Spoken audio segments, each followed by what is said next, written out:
案件發生喺2022年4月29號嘅清晨，元朗洪水橋田下路。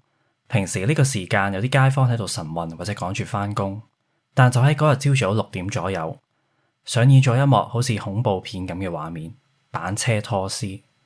當時有位女士去跑步，見到一個身形矮細嘅男人推住一部載貨板車，個男人表現得好狼狽，仲同嗰位女士四目交投。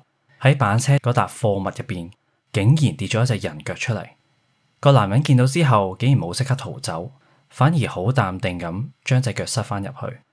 後來警方截停佢，問佢板車上面究竟係乜嘢，佢好平靜咁回答：係死屍，係我嘅女朋友。呢個男人叫吳家星，案發當年25歲。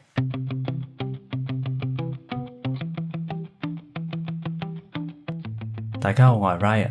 大家好，我係 Liz。歡迎大家翻返嚟願聞其詳。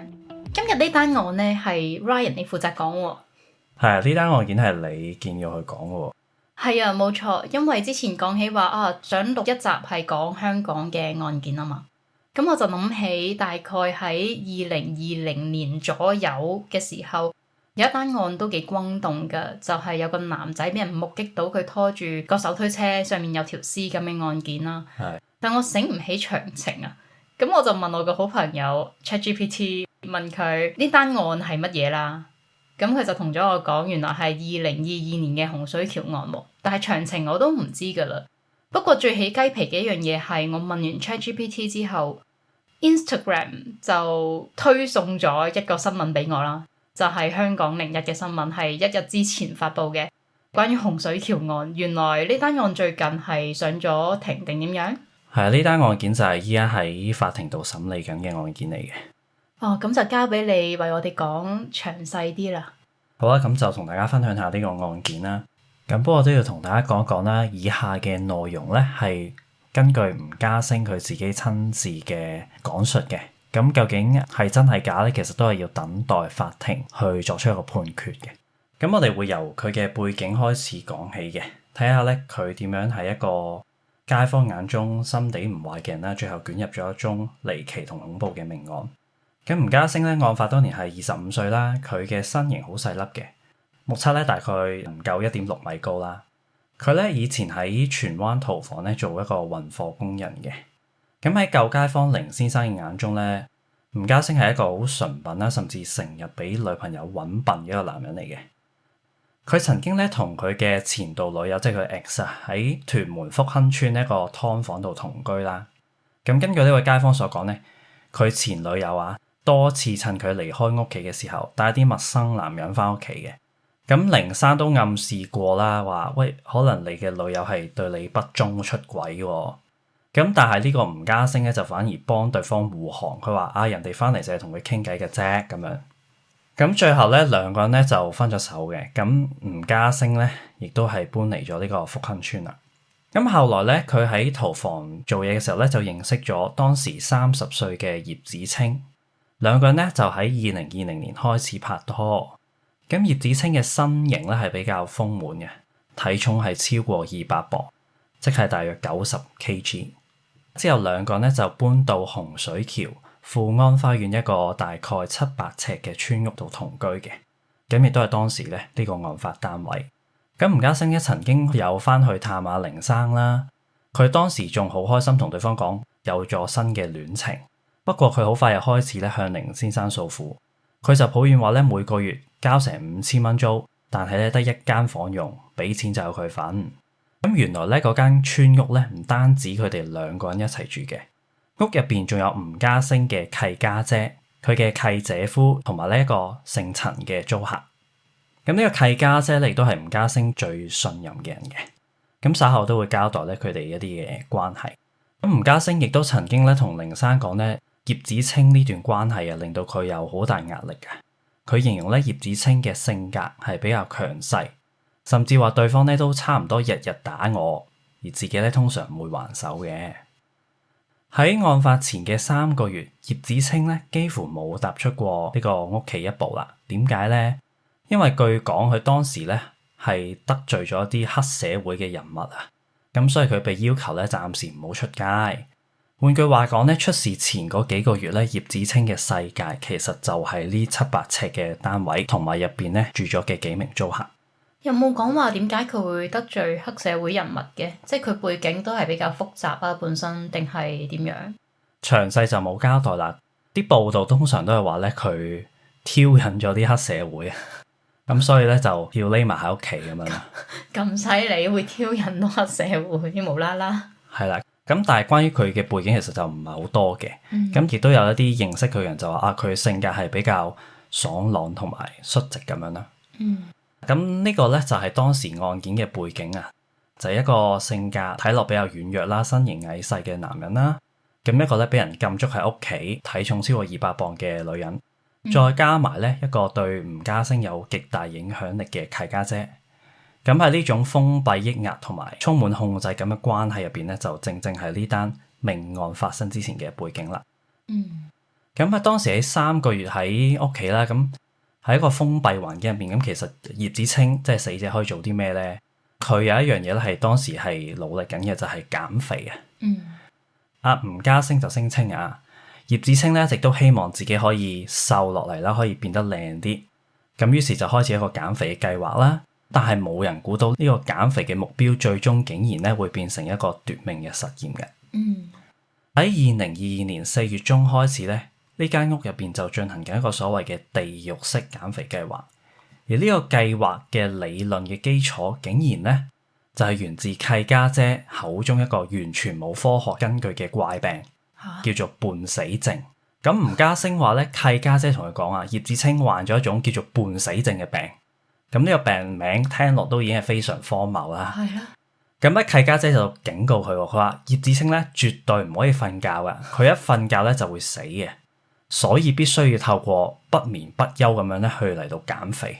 黐線。係啦，而契家姐都聲稱啊，佢自己以前咧都係用同樣嘅方法去到成功減肥嘅。咁於是喺呢個咁荒謬嘅理論底下咧，吳家星咧就成為咗呢個監工啦。哇！真係好荒謬喎！咁喺佢聲稱佢有半死症之前，佢都有慢慢瞓覺噶啦。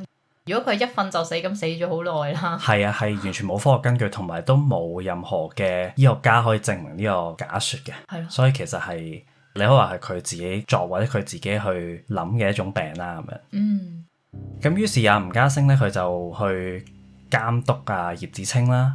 咁每當葉子清佢支撐唔住或者佢想眯埋眼嘅時候咧，吳家星就會用手打佢背脊，強行咧將佢叫醒嘅。咁去到2022年嘅4月27號啦，葉子清咧又再次想瞓覺，咁吳家星咧都照樣去阻止同埋打佢啦。根據佢嘅講法，其實當時葉子清咧已經有差唔多10日係冇真正瞓過覺嘅，身心咧都去到極限噶啦已經。咁葉子清亦都非常痛苦咁問佢，點解要咁樣打我啊？而吳家星嘅回答就係，你今日唔食飯咧，就唔使俾我打啦。咁聽到呢度，相信大家都會覺得呢種所謂嘅減肥其實已經係變咗一種虐待啦。而情況咧亦都喺第2日咧進一步惡化嘅。去到4月28號凌晨嘅4點左右，葉子清咧就終於瞓着咗啦。咁吳家星咧就話佢覺得葉子清咧瞓得太離譜啦，於是喺凌晨5點左右咧就拎起一支大約長15至20 cm 嘅木棍，去到毆打葉子清嘅背部。咁佢後來有解釋嘅，佢話打背脊咧係為咗幫對方瘦背。咁當然呢個講法都係非常荒謬啦。不過佢有強調嘅，自己係就住嚟打，唔係大力咁打嘅。咁而呢種毆打咧係一直持續到朝早6點左右。當時葉子清咧仍然係清醒嘅，但係去到朝早7點幾啦，葉子清咧就喺廁所度跌低咗，然之後就開始失去反應啦。咁吳家星話當時聽到葉子清咧發出一啲好似鼻鼾咁樣嘅怪聲啦。咁契姐夫啊就建議將葉子清拖去浴室度幫佢沖身啦，然之後又幫佢着翻衫啦咁樣。但係咧當時葉子清其實已經係喐都唔喐噶啦。咁吳家星亦都話曾經咧有嘗試幫佢做過人工呼吸啦，同埋心外壓啦，但係一切咧都已經太遲啦。葉子清咧係最終死咗喺單位入邊嘅。咁而案件令人心寒嘅地方咧，其實呢一刻先至真正開始嘅啫。咁係發生咩事呢？當法醫去到檢查屍體嘅時候咧，佢發現葉子清全身係有超過50%嘅皮膚出現腐蝕性嘅液體燒傷，哇而呢啲傷勢係遍佈胸部啦、腹部、四肢，甚至連佢嘅私處都有嘅。咁吳家星就有辯稱啦，佢就話係葉子清咧自己攞啲通渠水淋落自己身上，仲話對方有自虐嘅傾向。哇，咁講即係呢個傷勢係死之前造成㗎？因為啱啱聽我會以為係當佢死咗之後，吳家星想要用咗條屍或者點樣。係啊，呢個都係警方有曾經諗過，會唔會話係想用啲腐蝕性嘅液體去溶屍呢？但係法醫就認為咧，呢一個係佢嘅死因之一嚟嘅。哇所以係應該係死之前去造成嘅。咁頭先講到吳家星佢自己有辯解啦，話係葉子清自己自殘啊嘛。但係法醫認為呢個傷勢咧並唔符合呢種說法㗎。點解呢？法醫就指出燒傷嘅痕跡咧係顯示啲腐蝕性液體咧係由上到下咁流落身體啦，形成一個明顯嘅滴痕嘅。咁而部分傷勢都顯示咧當時事主好可能係站立或者係躺臥嘅狀態下咧，俾呢啲腐蝕性液體去到淋傷啦。咁一個人係幾乎冇可能喺燒傷面積達到5成半之後，仲繼續咁樣傷害自己嘅。咁然之後咧，就去到當時啊，全案都有一個好大嘅疑點啊，就係吳家星就話啦，葉子清死咗之後咧，其實自己原本啊係打算去自首嘅，但係咧佢就冇即刻報警，反而咧佢留咗喺屋企成日。咁佢留喺屋企成日做咩咧？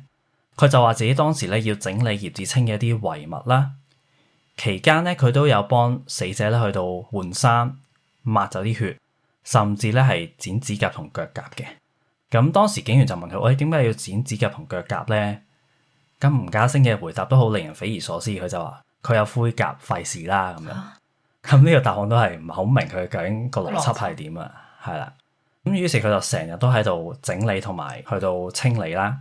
咁去到4月29號嘅凌晨啦，吳家星就開始用被單、紙皮同埋保鮮紙咧，一層一層咁樣包裹住葉子清嘅屍體。而當時咧，佢聲稱啊，佢用保鮮紙包住葉子清頭部嘅時候咧，佢聽到對方發出一聲啊嘅，即係佢未死㗎當時。係啦，咁如果有聲就代表咩咧？又代表葉子清當時有可能仲未死嘅。而呢一點咧，亦都係之後審議嘅爭議之一啦。哇，未死你就報警救佢啦，應該 call 白車啦，你仲繼續包住佢？係啦，所以係案件嘅一個爭議點之一嚟嘅。咁不過咧，我要提大家就係呢一個係佢當時2022年一個錄影會面嘅說法，佢之後咧係有更新嘅，去到佢口供嘅，所以之後咧大家都可以再聽一聽。咁啊，但係法醫指出咧，屍體腐爛嘅時候啊，的確有可能因為氣體排出而發出一啲聲音嘅，但係呢個過程通常需要幾日嘅時間。而葉子清當時死亡咧係未夠1日，根本未去到呢個階段。換句話說，如果吳家星真係有聽到啊一聲咧，最合理嘅解釋其實就係當時葉子清仍然有呼吸嘅。而法醫最終認為啊，葉子清嘅死因包括有頭部受傷啦、大面積嘅燒傷啦，同埋最致命嘅窒息嘅。咁而窒息造成嘅原因，好可能就係因為頭部咧被包裹住嗰啲一層一層嘅保鮮紙啦。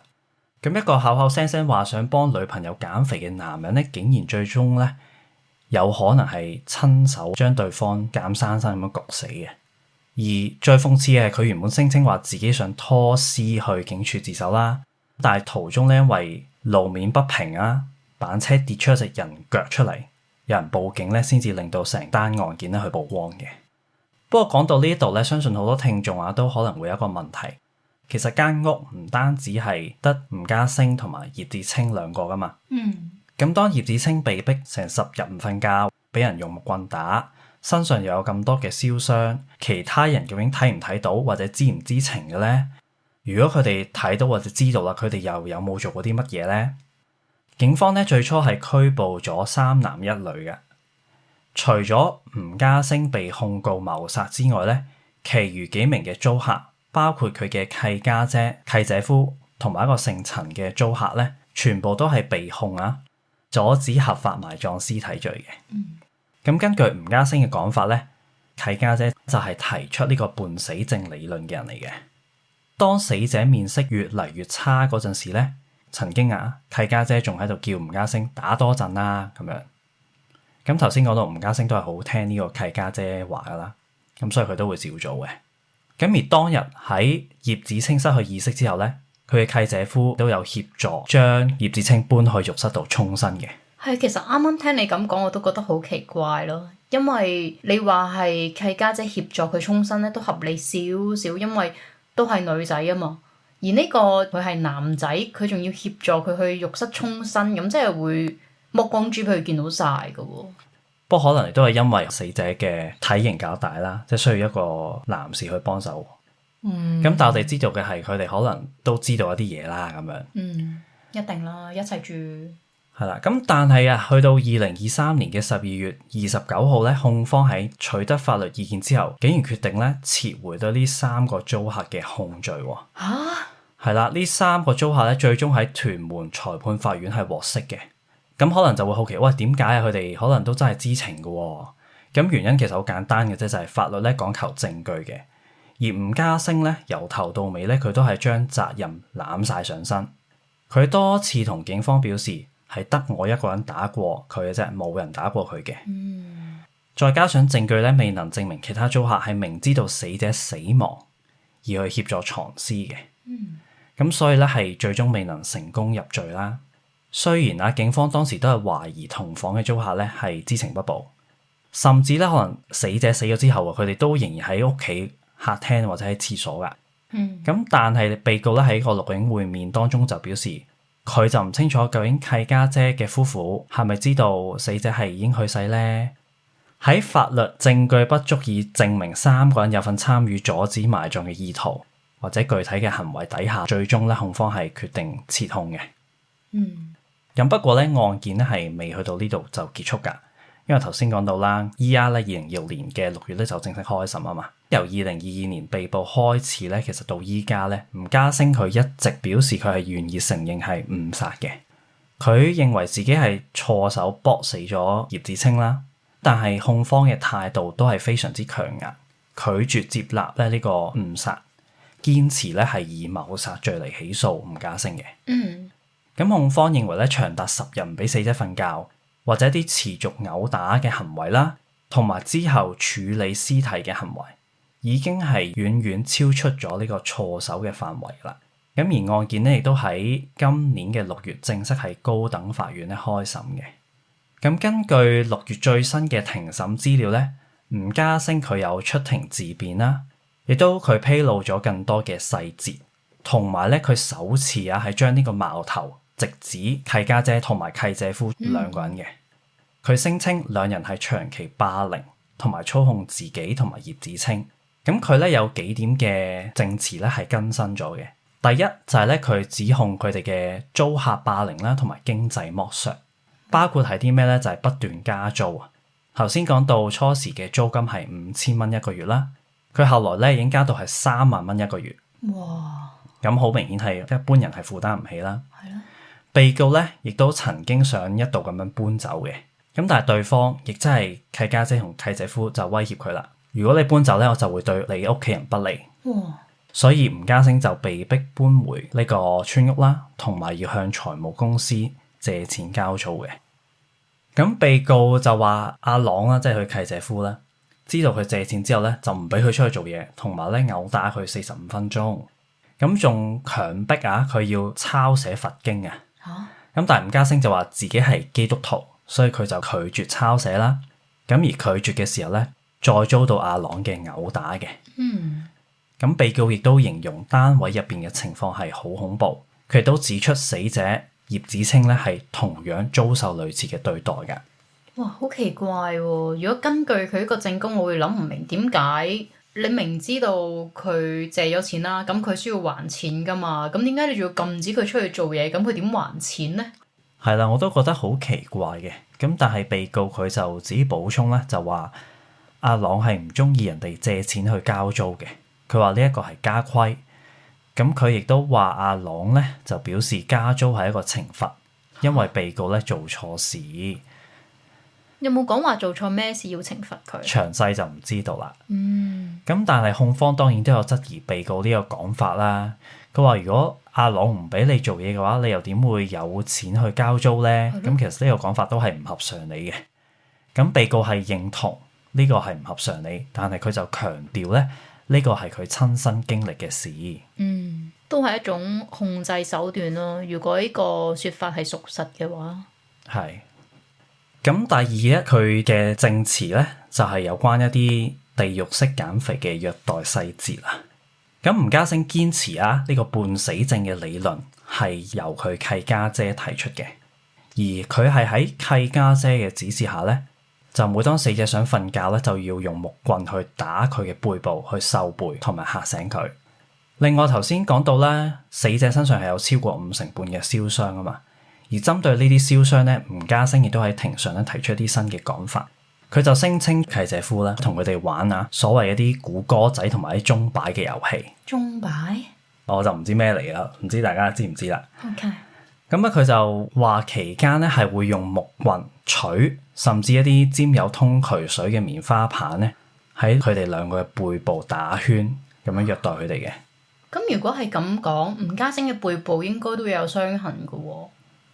係啦，咁喺最新嘅報道嗰度就指出咧，吳家星佢喺庭上有展示到佢嘅疤痕嘅，佢有除去外套啦，同埋長袖上衣，咁亦都走到去陪審團同埋控辯雙方席嗰度展示。咁法官咧就話見到有2處嘅疤痕啦，咁亦都咧安排咗去拍攝一啲相片嘅。咁控辯雙方律師咧都有用手機去影相。咁但係控方咧其實都有質疑棉花棒係比較細小啦。如果你用有通渠水嘅棉花棒接觸背部咧，其實係唔會造成一啲面積較大嘅疤痕嘅。咁但係對於呢個質疑咧，被告吳家星就話唔知點解啦。咁吳家星都話自己曾經喺死者嘅手臂度咧有輕輕塗抹過少量嘅通渠水，但係強調只係想俾佢試少少，同埋阻止佢自殘，係無意傷害對方嘅。咁辯方亦都有問啦，咁點解之前你唔向警方提出呢啲嘢咧？要去到依家先至嚟講咧？咁吳家星就話契姐夫阿朗咧曾經威脅過佢，就話如果你督咗我哋出嚟咧，我哋係唔會放過你嘅。咁第三點咧就係處理屍體嗰個最新嘅講法啊。吳家星佢供稱啦，就係葉子清死亡嘅時候咧，契姐夫阿朗咧曾經向佢提出過幾個處理屍體嘅方案嘅。第一就係將屍體擺入一個紅白藍膠袋，運到去流浮山嗰度埋屍。第二咧就係用材咗咁樣捲起個屍體啦，然之後運去一個無人地方度燒咗條屍佢。第三咧就係肢解屍體。咁呢一啲咧，吳家星都話係契姐夫咧向佢提出嘅啲方案。咁但係佢就話自己因為接受唔到肢解嘅畫面太過血腥啦，所以最後咧就決定用板車拖走屍體。咁阿朗咧就叫被告咧用棉被包住個屍體啦，將個板車咧運到去垃圾站棄屍嘅。咁跟住被告咧就包個屍體啦，就拉走屍體。佢都形容話其實係好難拉，佢用盡全身嘅力係拉下停下，拉下停下咁樣嘅。咁喺呢個情況下咧，成個搬屍嘅過程咧係長達3個鐘，而期間咧亦都有途人發現，警方咧亦都到場咁樣。都合理啊！佢身形真係比較瘦小，要拉90 kg 嘅屍體係好困難嘅，的確。係啦，不過咧個爭議點就係究竟佢係想拉條屍去自首定係想去棄屍咧？因為係2樣唔同嘅嘢嚟噶嘛。咁我想問，根據佢呢一啲嘅證供，咁佢而家就拉埋契家姐同埋契姐夫落水啦。警方有冇因住佢呢一個嘅供詞去拉翻，或者係揾翻嗰2個人去問話咧？因為呢個都係2日前發生嘅6月26號。咁所以暫時係未睇到任何最新嘅更新啦，即係最新嘅報導就係睇到呢一度嘅啫。係啦。咁而第4點咧，都係最受關注嗰一聲嘅一聲啊。因為喺2022年嘅錄影會面當中咧，吳家星曾經好清楚咁話，佢包裹死者頭部咧係聽到一聲噶嘛。咁法醫亦都喺6月23號作供嘅時候強調死者嘅屍體當時係未會腐蝕到會發聲嘅程度。如果被告真係聽到叫聲嘅話咧，好明顯咧，死者當時仍然係有呼吸，係在生嘅。咁法醫都指出啦，死者身上有多處嘅瘀傷同埋骨折，部分傷勢咧，佢相信係處理屍體嘅時候造成，但係身上超過50%嘅燒傷咧，係被呢個腐蝕性嘅液體去到造成啦。咁咁唔太可能咧係佢自己造成嘅。法醫相信最致命嘅原因咧係窒息，咁所以法醫推斷啊，就係如果你喺包裹保鮮紙仍然聽到啊一聲咧，佢當時咧仍然應該係在生嘅。咁但係去到6月26號庭上作供嘅時候咧，吳家星就突然推翻咗之前嘅講法咯。佢就話自己當時係好亂、好攰，所以記錯咗。葉子清咧其實係冇發出任何聲音嘅。咁呢一個咧係佢最新嘅供詞。咁窒息致死嘅話，法醫應該可以喺屍體上面揾到一啲證據噶嘛？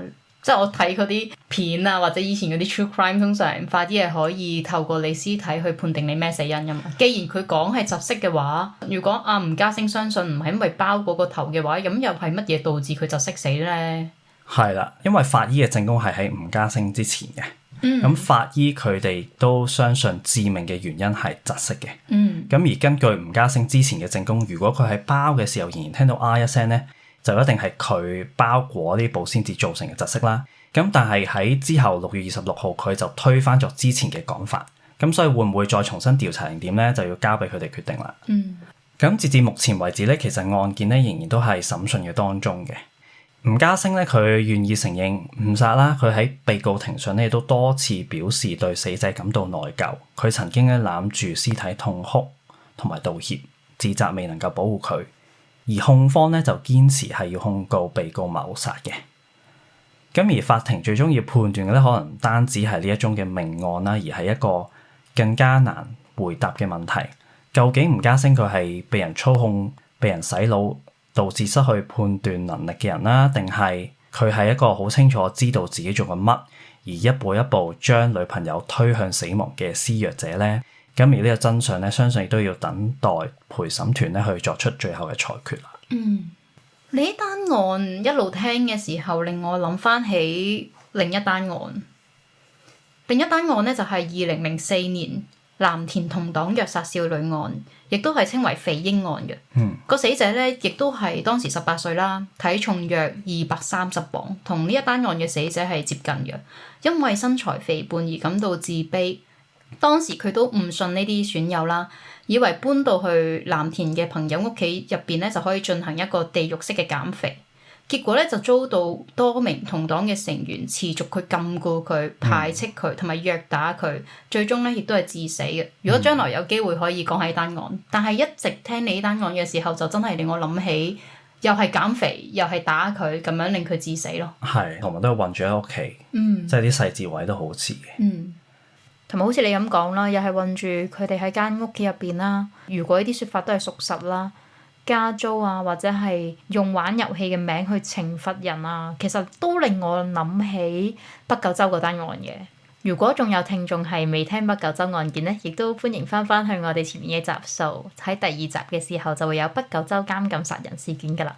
咁嗰啲手法都係有啲類似。係，同埋又係例如佢哋唔俾死者去食嘢，就令到佢嘅身體啊、心靈啊都係比較脆弱。從而就令到佢哋更加容易控制到佢。係啊，又係唔俾瞓覺咁樣。係啦。所以要聽多啲 true crime 去保護自己。啲手法其實單單都有少少類似嘅，我覺得。冇錯。咁不過呢單案件，我哋依家仍然都未有最終裁決嘅結果啦，都係仍然審理當中。咁唔知大家又點睇咧？冇錯。亦都歡迎留言話俾我哋聽你嘅諗法咯。咁大家如果鍾意我哋嘅，記住去 follow 或者 subscribe 我哋嘅 channel 啦。亦都好歡迎咧，大家可以喺我哋嘅 Instagram 入邊互動留言，我哋會久唔久咧就post 下啲 story 投票，或者你哋都可以 DM 我哋去投稿，亦都好開心咧收到大家嘅留言。咁我哋下個星期有咩預告啊 Liz？ 有啊，我準備緊一篇好長嘅稿啊，係美國嘅 David 案。唔知道大家有冇聽過 David 嘅歌咧？佢係由一個歌手變成殺手。咁我哋下個禮拜咧就會講呢單案啦。係，都應該有好多資料呢單案件，咁可能都要啲時間去到講啊。我份稿係有9000字㗎。咁我哋就期待一下你嘅分享啦，下星期。好啊。好，咁我哋下次再見，拜拜。拜拜。